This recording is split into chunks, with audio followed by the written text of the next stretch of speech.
اعوذ باللہ من الشیطان الرجیم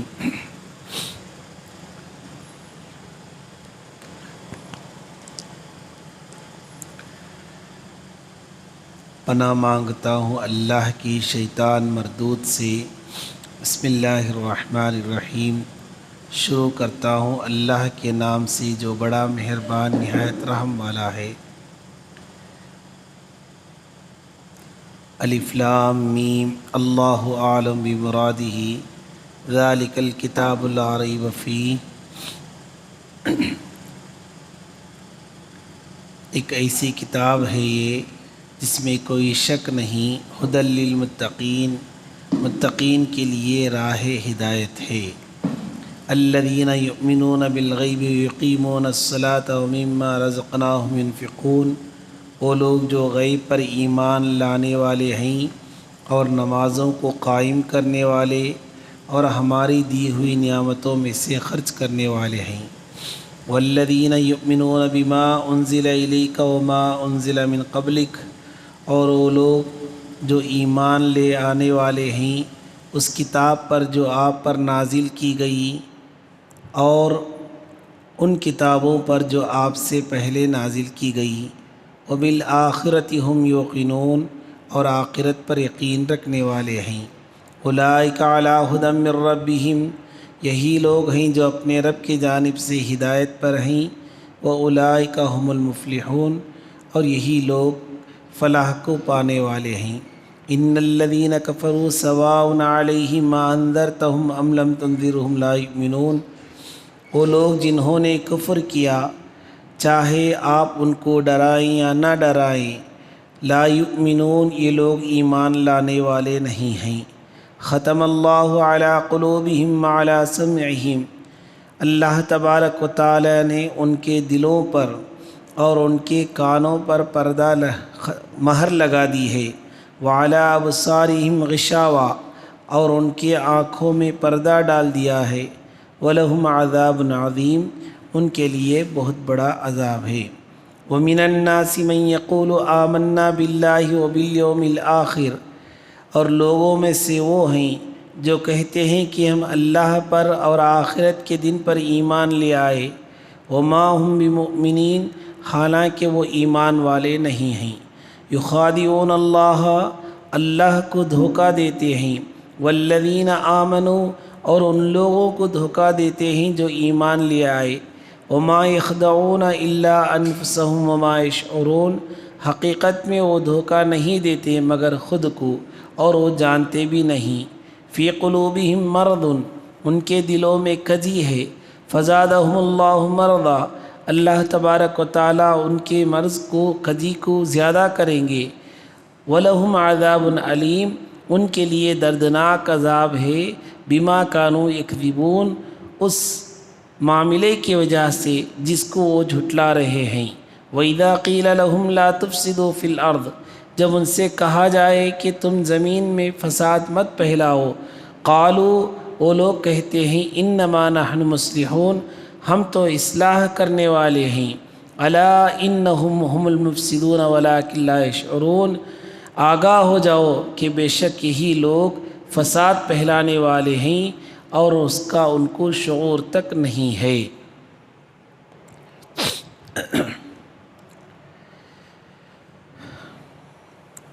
گزشتہ ہفتہ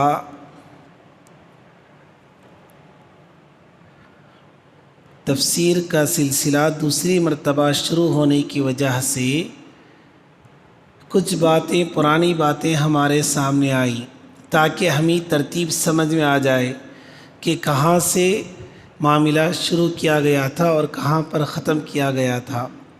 بہرحال سورہ بقرہ کی ایک آیتیں ہیں، چند آیتیں تلاوت کی گئی۔ سورہ بقرہ میں شروع میں چند آیتوں میں مومنین کا ذکر ہوا جس میں 6 صفتوں کا ذکر ہوا، پھر اس کے بعد کفار کے سلسلے میں بات آئی۔ تیسرا مرحلہ رکوع کے بعد انشاءاللہ ہم آئندہ ہفتے سے یہیں سے کیا کریں گے، ترجمہ کریں گے کہ وَمِنَ النَّاسِ مَن يَقُولُ آمَنَّا بِاللَّهِ، اس گروہ کے سلسلے میں بتایا گیا یہ تیسرا جو گروہ ہے تیسری جو جماعت ہے وہ منافقین کی جماعت ہے۔ منافقین دو طرح کے ہوتے، ایک تو وہ منافق جو اعتقادی منافق ہیں، یعنی ظاہر میں ایمان کا لبادہ اوڑھے ہوئے، ایمان کو جتاتے ہوئے باطن میں کیا کرنا، اندر میں کفر رکھنا، اس کو منافق کہتے ہیں، یہ اعتقادی منافق۔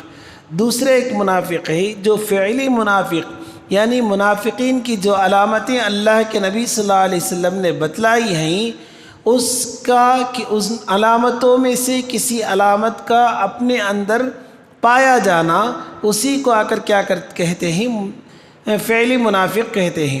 اب رہی بات منافقین کی علامتوں کے سلسلے میں بات چل رہی تھی، اور یہ بھی بتا دیا گیا کہ منافقین کہاں سے شروع ہوئے۔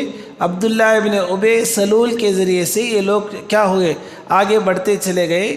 عبداللہ ابن ابی سلول کون تھا؟ وہ کس چیز کی تمنا کر رہا تھا؟ وہ چیز نہ ملنے کی وجہ سے، وہ مرتبہ نہ ملنے کی وجہ سے، اسلام کا بول بالا ہونے کی وجہ سے اس کے دل میں یہ بات آ گئی کہ ہم کھلے عام اسلام کو نہ تو مٹا سکتے ہیں، نہ تو اسلام کے ساتھ دشمنی دکھا سکتے ہیں۔ صرف یہ ایک صورت ایسی تھی کہ جس کی وجہ سے ظاہر میں اسلام دکھائیں اور اندرونی طور پر جتنا اسلام کو کھوکھلا کرنا تھا، جتنا اسلام کو نقصان پہنچانا تھا وہ پہنچائیں۔ یہ ارادے سے وہ لوگ بہت اس زمانے میں محنت کیے، لیکن یہاں پریشانی کیا رہی کہ کئی مسلمان بھی کیا ہو گئے، ان کی باتوں میں آ کر پھنس گئے تھے، یہ بھی ہو رہا تھا۔ بہرحال منافقین کی باتیں ہمارے سامنے آئیں، یہاں سے لے کر 15 آیتوں تک انہی کا ذکر ہے۔ عجیب عجیب انداز سے اللہ تبارک و تعالیٰ نے ان کے دھوکے بازی کو، ان کے کرتوتوں کو اور ان کے اسلام کے نقصان دینے کو، یہ ساری چیزوں کو یہاں سے لے کر 15 آیت کے ختم تک اللہ تبارک و تعالیٰ کیا کرتے ہیں، عجیب عجیب مثالوں سے سمجھاتے ہیں۔ اب رہی بات گزشتہ ہفتہ ان کی 4 علامتوں میں سے ایک علامت اذا حدث کذب، جب وہ زبان کھولیں، جب بات کریں تو کیا کریں گے، جھوٹ کہیں گے۔ یہ علامتیں، منافقین کی علامتیں ہمارے اندر نہ آئیں، بچنے کے اللہ کے نبی صلی اللہ علیہ وسلم نے اس حدیث کو ذکر کیا، اس بات کا حکم دیا اپنی امت کو کہ جہاں تک ہو سکے ان 4 چیزوں سے اپنے آپ کو بچائے رکھیں۔ وہ منافق نہیں کہیں گے جس کے اندر یہ علامتیں ہوں، لیکن یہ علامتیں جس کے اندر ہو، منافق کی علامت اس کے اندر ہے، یہ طریقہ تو رہے گا، لیکن ان میں سے بعض علامتیں ایسی ہیں جس کی وجہ سے، جس میں انسان لگے رہنے سے، اس سے نہ بچنے کی وجہ سے ایمان تک کیا ہو جاتا ہے، سلب ہونے کا سبب بن جاتا ہے۔ ان میں سے پہلی علامت گزشتہ ہفتہ تفصیلی بات آ گئی، جھوٹ کی بات۔ پہلی علامت، آدمی جھوٹ کیا کرے گا، زبان کھولنے پر جھوٹ کہے گا، اور یہ بھی بتا دیا گیا کہ آج ایک جھوٹ اتنا عام ہو گیا، اتنا عام ہو گیا، آدمی جھوٹ کو جھوٹ ہی نہیں سمجھتا، جھوٹ ہی نہیں سمجھتا، ایسا ہو گیا۔ حالانکہ حدیث میں آتا ہے کہ مذاق میں بھی جھوٹ مت بولو، مذاق میں بھی جھوٹ بولنے سے پرہیز کرو، یہ بات حدیث میں آئی ہے، لیکن ہم لوگ اس میں اتنا ملوث ہو گئے، اس کے متعلق جتنی حدیثیں تھیں وہ ساری حدیثیں ہمارے سامنے آئیں۔ یہ ایک حدیث پھر دوبارہ یاد دلا دیتا ہوں، الکذب یأکل الایمان، جھوٹ میں رہنے والا شخص ایسا ہوتا ہے کہ ایک دن اس کا ایمان سلب ہونے تک چلا جاتا ہے، ایمان کو کھا جاتا ہے۔ آدمی کے اندر جھوٹ بولنے سے اس کے چہرے کی رونق بھی ختم ہو جاتی ہے۔ آدمی جھوٹ بولتے دیکھے کہ اس کا چہرے کا جو رونق ہے، جو خوبصورتی ہے، وہ بھی اللہ تبارک و تعالیٰ کیا کر لیتے ہیں، چھین لیتے ہیں۔ اب رہی بات، ایک تو ایک مسئلہ ہو گیا، آج ہم دوسرے مسئلے میں پڑھیں گے، اذا اؤتمن خان، یہ دوسری علامت ہے منافق کی علامت۔ جب امانت رکھی جائے تو اس میں خیانت کرے۔ ہم امانت کی کئی قسمیں ہیں، امانت کی بہت ساری قسمیں ہیں، ان میں سے ایک قسم یہ بھی ہے کہ ہم کیا سمجھ گئے، امانت کیا سمجھ گئے، کوئی آدمی ہمارے پاس پیسہ لا کر دیکھ کر رکھے، ہم اس میں خیانت نہیں کرنا، کوئی آدمی کوئی مال دے کر رکھے، اس میں خیانت نہیں کرنا، اسے استعمال نہیں کرنا، یہ امانت کا ایک حصہ ہے، یہ مکمل امانت نہیں ہے، امانت کا ایک جز ہے یہ۔ مکمل امانت کئی ساری چیزوں کو ملنے کے بعد امانت۔ مثال کے طور پر ایک آدمی آ کر کیا کہتا ہے، کوئی بات کہہ کر یہ کہتا ہے کہ یہ امانت ہے، تو اس کو نہ کہنا اس پر واجب ہے، یہ بھی امانت ہے. ایک آدمی آ کر کہتے کہ کوئی بات کہہ دیا کہ آپ کسی سے نہ بتائیں تو اس کو سنبھالے رکھنا بھی امانت ہے. اسے اگر بتا دے گا تو خیانت کا گناہ اس کے سر پر ہو جائے گا.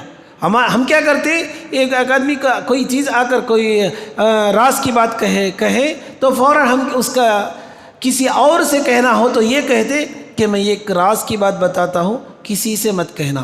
اس کے پاس بتا دیتے. اب وہ آدمی کیا کرتا ہے، تیسرے آدمی سے جا کر کہتا ہے کہ میں ایک راز کی بات بتاتا ہوں، کسی سے مت کہنا، کہہ دیتا ہے. پھر کہاں راز رہا وہ؟ بہرحال یہ امانت میں خیانت تو ہے. یہ اس کا عذاب بھی ہمیں کیا کرنا پڑے گا، بھگتنا پڑے گا. اس کو ہم کیا کریں، اس سے بچے رہیں. خاص کر عورتوں کی حالت تو اللہ حفاظت کرے. ایک کتاب میں لکھا ہوا دیکھا میں نے، راز اس وقت تک راز ہے جب تک کہ عورت کو معلوم نہ ہو. اس لیے ہر چیزیں جا کر بک دینا نہیں گھروں میں.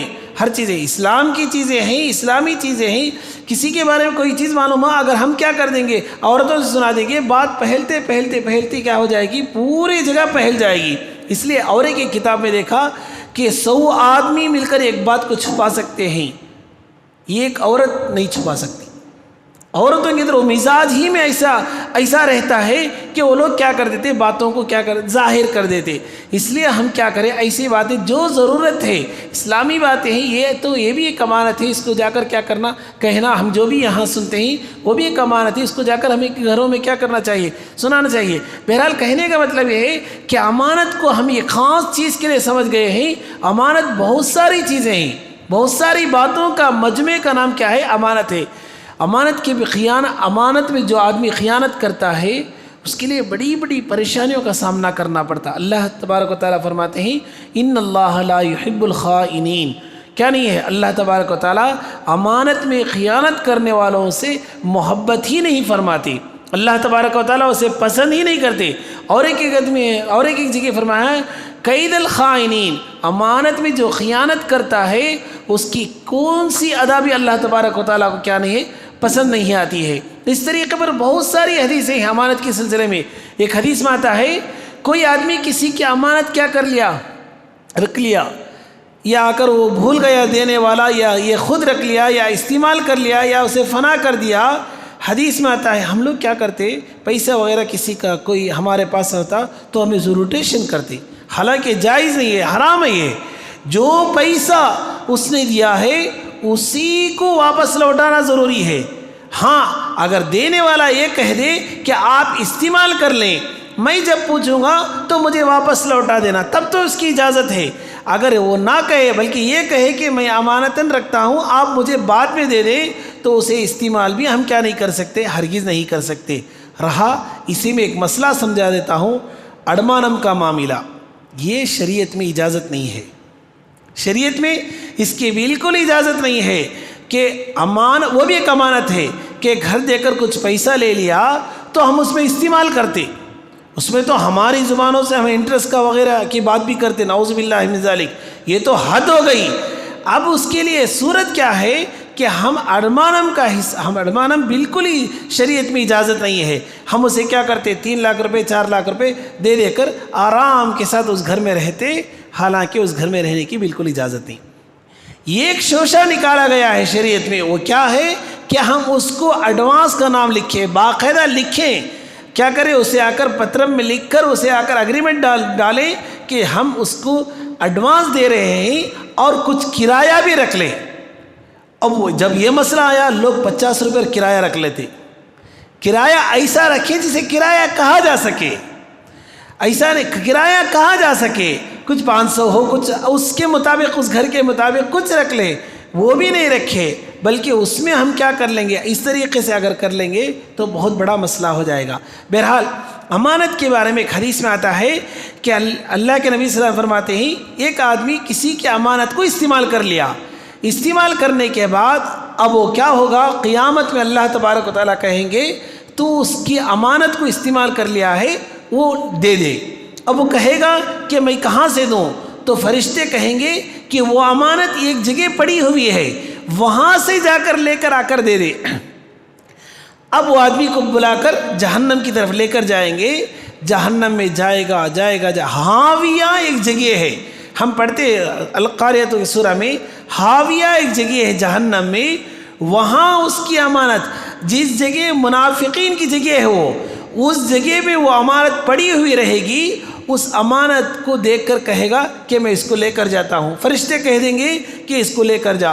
اب وہ امانت کو اگر کسی میں کیا کر دیا، بھائی بھائی میں تقسیم ہو گیا، آپس میں آ کر کیا کر لیے، دونوں بات کر کے گھر کو تقسیم کر لیے، کوئی بات نہیں ہے۔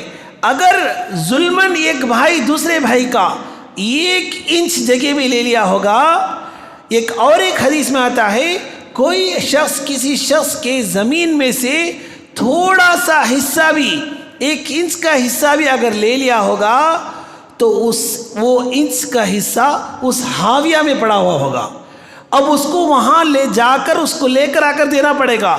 اب اس کو کیا کرے گا، جس طریقے سے چاہے وہ اپنے کھندے پر ہو، سر پر ہو، رکھ کر لے کر آئے گا، اوپر تک آئے گا، کہاں سے، حاویہ سے لے کر جہنم کے اوپر کے حصے میں آئے گا تو فرشتے اس کو ڈھکیل دیں گے۔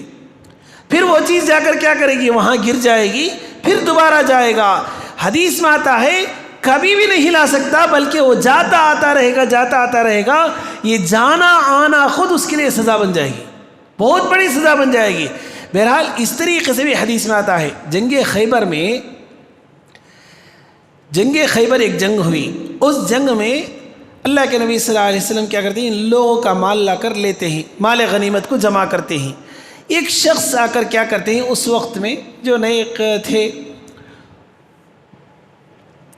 کچھ مال غنیمت کا کچھ حصہ اپنے پاس رکھ لیتے ہیں، اپنے پاس رکھ کر بقیہ مال وغیرہ جو مال ملا تھا جنگ میں وہ اللہ کے نبی صلی اللہ علیہ وسلم کے پاس پہنچا دیتے ہیں۔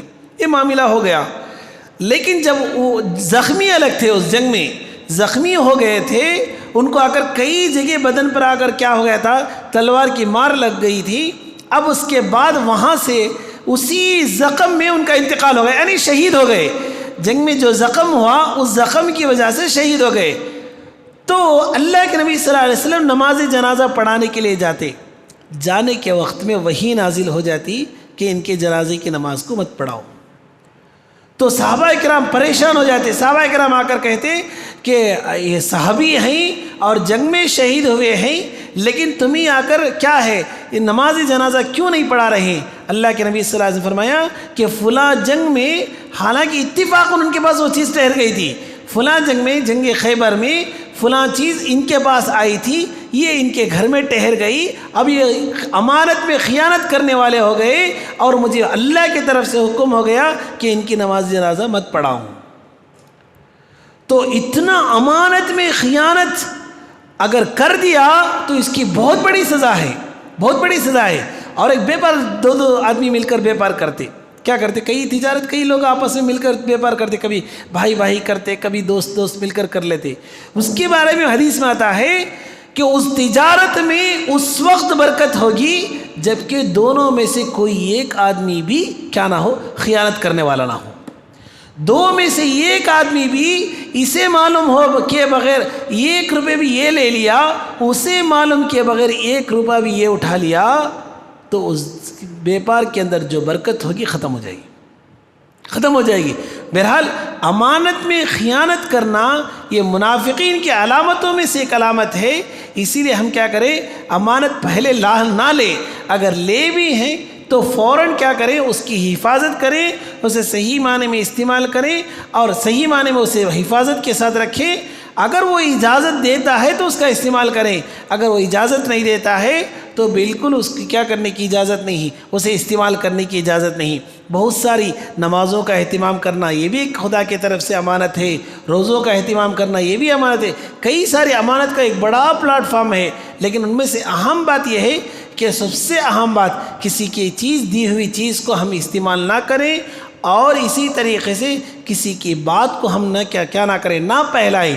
ایک بات یاد رکھ لیں، ایک حدیث میں آتا ہے، اللہ کے نبی صلی اللہ علیہ وسلم فرماتے ہیں، اگر ایک آدمی اللہ کے لیے کسی کے عیب کو چھپاتا ہے، اللہ کے لیے کسی کے عیب، حالانکہ وہ عیب کو ظاہر کر سکتا تھا لیکن اس لیے چھپاتا ہے کہ یہ ایک بندہ ہے، اسے اس کی بے عزتی سے اسے بچانا ہے، اللہ کے لیے میں اس کے عیب کو چھپاتا ہوں، یعنی دوسروں کے پاس کہنے سے، اسے جا کر نصیحت کر سکتے ہیں، وہ تو اجازت ہے۔ اللہ کے لیے عیب کو چھپاتا ہے تو اللہ تبارک و تعالیٰ ساری امت کے سامنے، ساری دنیا کے لوگوں کے سامنے حشر کے میدان میں اس کے سارے عیب کو چھپا دیں گے، سارے عیب کو چھپا دیں گے۔ صرف ایک انسان کی عزت کی حفاظت کرنے کی وجہ سے اللہ تبارک و تعالیٰ قیامت کے میدان میں اس کی عزت کی حفاظت فرمائیں گے۔ یہ اللہ کے نبی صلی اللہ علیہ وسلم کا وعدہ ہے۔ اس لیے ہم ایسے کام نہ کریں جس سے خائن بن جائیں، جس سے خیانت کا دھبہ ہمارے جسموں پر لگ جائے۔ ایسی چیزوں سے ہم کیا کریں؟ پرہیز کریں۔ یہ دوسری بات ہوئی۔ تیسری بات، وَإِذَا وَعَدَ أَخْلَفَ، جب وعدہ کرے تو کیا کرے؟ خلاف ورزی کرے۔ وعدہ کر دیا، وعدے سے مکر جانا، وعدے کا خلاف کر دینا، یہ بھی منافقوں کی علامت میں سے ایک علامت ہے۔ اس میں یہ بھی بڑی بحث ہے۔ اب اس میں بھی ہم سوچیں کتنے وعدے کر دیتے، کتنے وعدے کر دیتے۔ ایک مرتبہ اللہ کے نبی صلی اللہ علیہ وسلم کے پاس، اللہ کے نبی صلی اللہ علیہ وسلم جا رہے تھے، ایک شخص ملا، ایک عورت کا بھی واقعہ ہے، وہ ایک شخص ملا، مل کر کہنے لگا کہ یہ چیز رکھ لیجئے، کوئی بیاگ وغیرہ تھی، تھیلی تھی، یہ چیز رکھ لیجئے، میں ابھی آ کر لے لیتا ہوں۔ گیا، وہ بھول گیا، لیکن 3 دن کے بعد آیا، اللہ کے نبی صلی اللہ علیہ وسلم وہیں کھڑے تھے۔ کیوں؟ وعدہ کر دیے تھے، جا کر آنے تک میں کھڑتا ہوں بول کر وعدہ کر دیے تھے۔ اب اسی وعدے کو پورا کرنے کے لیے 3 دن اللہ کے نبی صلی اللہ علیہ وسلم اس جگہ میں گزارے۔ 3 دن اسی جگہ بیٹھ گئے، پھر اسی جگہ وہ سامنے والے گھر میں اپنی ضرورت پوری کر لیے، پھر وہیں ٹھہر گئے۔ یہی ہوتا رہا۔ 3 دن کے بعد جب آیا تو اللہ کے پریشان ہو گیا۔ اللہ کے نبی صلی اللہ علیہ وسلم فرمایا تم نے مجھے تکلیف دی، آپ کو ایسا کرنا نہیں چاہیے تھا، اتنا ہی، اتنا ہی۔ اگر ہمارے پاس کوئی آدمی وعدہ کر کے وہاں نہ پہنچے تو ہنگامہ مچا دیتے، ہنگامہ مچا دیتے، پورا معاملہ حل ہو جاتا۔ درمیان میں خیانت کے بارے میں ایک لطیفہ بیان کرتا ہوں۔ خیانت میں کیا ہوتا ہے، آدمی خیانت جب کرنے لگتا ہے تو اس کا اصل سبب کیا؟ حرص کی وجہ سے۔ جب حرص اس کے اندر پیدا ہو جائے گا تو آدمی خائن بن جائے گا، ضرور خیانت کرنے والا بن جائے گا۔ حرص سے بچنا، تاکہ دیکھیں آپ لوگوں کو تجربہ رہے گا، میرے سے زیادہ تجربہ رہے گا، جتنے لوگوں کے اندر حرص پیدا ہوگا وہ دوسرے کے مال کو ہڑپ کرنے کا ایک جذبہ، ہڑپ کرنے کی غلیظ عادت ان کے اندر پیدا ہو جائے گی۔ اسی لیے حرص سے پہلے بچنا، حرص سے ہم بچیں گے۔ آدمی یہ بھی ہونا، وہ بھی ہونا، وہ بھی ہونا، اگر یہی کرتا رہا تو پورا معاملہ ٹھپ ہو جائے گا، پورا معاملہ۔ ایک لطیفہ لکھے ہیں، اشعب تابی نام وہ اس آدمی کا نام، 1 نمبر کا کنجوسی بھی بڑی بری عادت، کبھی کبھی خرچہ بھی کرنا، آدمی آ کر رہ کر کیا کرنا، دوستوں پر خرچہ کرنا، پورا رکھ کو کیا کرتا بولے تو انہیں بھی کھاتا نہیں، کھلاتا بھی نہیں، چھوڑ کر چلا جاتا، دوسروں پر خرچ کرنا۔ یہ کنجوس تھا، 1 نمبر کا کنجوس تھا۔ اس کے کنجوسی واقعات میں کئی چیزیں لکھی گئی ہیں۔ جس جگہ بھی دعوت دیکھتا، تابعی کے زمانے میں جس جگہ بھی دعوت دیکھتا اس دعوت میں شامل ہو جاتا۔ لوگ پریشان ہوئے، کبھی بلائے بولنا، کیا وہ ایک مشہور مقولہ بھی ہے کہ میں تیرا مہمان، بولنا بول میں تیرا مہمان کیا ہے۔ بہرحال جہاں بھی دعوت ہوتی ہر دعوت میں چلا جاتا۔ دعوت قبول کرنا سنت ہے، کوئی آ کر بلاتا ہے، اہتمام سے بلاتا ہے، چونکہ بلانا اگر بلاتا ہے تو قبول کرنے کی ضرورت نہیں، 4 جنے سامنے بلا دیا ہم نہ بھی کرا، اہتمام سے بلاتا ہے تو ضرور دعوت قبول کرنا۔ کیوں بولے تو 6 حق میں سے 1 حق ہے، بات الگ جاتی ہے۔ اب یہ آدمی اشعب تابعی کیا کرتا ہے، عجیب انداز، اتنا بڑا کنجوس تھا کہ جاتے جاتے لڈو کے دکان میں لڈو بنا رہے تھے، یہ دیکھ کر کہتا ہے کہ ذرا بڑے بڑے لڈو بناؤ، تجھے کیا تعلق اس سے؟ نہیں ذرا بڑے بڑے بناؤ۔ پھر پوچھتا تجھے کیا تعلق؟ نہیں کوئی تحفہ لے کر دیا تو بڑے لڈو دیں گا، کوئی لے کر دیا تو بڑے لڈو لے کر دے گا۔ لوگ پریشان تھے اس کی کنجوسی سے، اتنی پریشانی تھی ہر جگہ۔ یہ گھر میں تو ایسا ہوا کہ دیوار پورا بند کر کے دعوت چلائے۔ لکھے ہیں کتاب میں، لکھے پیر ذوالفقار صاحب دامت برکاتہم لکھے ہیں، معمولی ہستی نے، دنیا کے بہت بڑے شیخ، انہوں نے اپنی کتاب میں لکھے اس واقعہ کو۔ تو چاروں طرف سے گھر بند کر ڈالے، گھر بند کر کے دعوت چلا دی اس کے ڈر سے۔ تب بھی نے کیا کیا بولے تو ایک سیڑھی لے کر آیا، ایک جگہ سے لے کر آ کر دیوار کو لگا کر اوپر چڑھ کر بیٹھ گیا۔ بیٹھنے کے بعد وہ ایک عربی لفظ میں انہوں پوچھتے، یہاں مستورات وغیرہ ہی تمہیں آ کر ایسا چڑھتے ہیں بولے تو ماں اس کے بعد انہیں جواب قرآن کی آیت پڑھ کر جواب دیتا یہاں کی عورتوں میں ہمارا کیا بھی مقصد نہیں ہے، ہمارا مقصد یہ کس میں ہے، میرے سے زیادہ تمہیں جانتے. ایسے واقعات ہیں. تو ایک مرتبہ کیا ہوا، ایک بچے کھیل رہے تھے، پورے بچے کھیل رہے تھے. اب انہیں کیا کرتا ہے بولے تو بچوں کے پاس آ کر بولتا، وہاں آ کر سالم ہے نا، سالم بہت بڑے سخی تھے، انہوں کچھ بانٹ رہے ہیں، تم لوگ جاؤ. بچے پورے بھاگنے لگے وہاں سے. اصل یہ جگہ خالی کرنا تھا، اسے یہاں سے خالی کر کے بھگانا تھا. سالم کچھ بانٹ رہے ہیں، تم کیا کرو وہاں جا کر. بچے پورے بھاگنے لگے، انہیں بھی ساتھ بھاگتا رہا. وہاں جا کر کھڑے تو انہوں کچھ بھی نہیں بانٹ رہے تھے، اس وقت کچھ بھی بانٹ نہیں رہے تھے. بچے پورا پوچھنے لگے کہ کیا نہیں بانٹ رہے نا؟ نہیں، میں جگہ خالی کرنے کے لیے بولا. اچھا، جگہ خالی کرنے کے لیے ہم نہ بولے ہمیں بھاگے، تمہیں کہیں کو بھاگا ہے؟ ہو نہ ہو صحیح بھی بانٹ دیے تو صحیح بھی بانٹتے رہے تو میں کیا کروں گا، وہ چیز سے میں محروم. اتنا بڑا کنجوس تھا. یہ واقعہ لکھ کر کیا لکھتے ہیں بولے تو آدمی جب حریص ہو جاتا ہے اپنی عزت کو نہیں دیکھتا، اپنی عزت کا لحاظ نہیں رکھتا، بلکہ جہاں بھی جیسا بھی اسے آ کر عزت فنا کرنا ہو، فنا کر کے اپنے حرص کو پوری کرنے کی کوشش کرتا. اس لیے کبھی بھی حرص آئے تو فوراً صدقہ کرو، لکھ کر ہے کتابوں میں لکھ کر ہے. ہمیں کسی چیز کو کیا کرنا، خواہش آئے تو ہم کیا کرنا، صدقہ کرنا. صدقہ کرنے کی وجہ سے کیا ہوتا ہے، وہ حرص اس کی دب جاتی ہے. جو حرص کا جو اس کے اندر بری عادت ہے اسے دبانے کی ایک اچھا طریقہ کیا ہے، وہ حرص ہے. بہرحال کہہ یہ رہا تھا کہ امانت میں خیانت کرنا یہ بھی منافقین کی علامت ہے، جھوٹ بولنا یہ بھی منافقین کی علامت ہے، اور وعدہ کیے تو کیا کرنا، اس کا خلاف ورزی کرنا یہ بھی کیا ہے، بہت بڑی منافق کی علامتوں میں سے ایک ہے.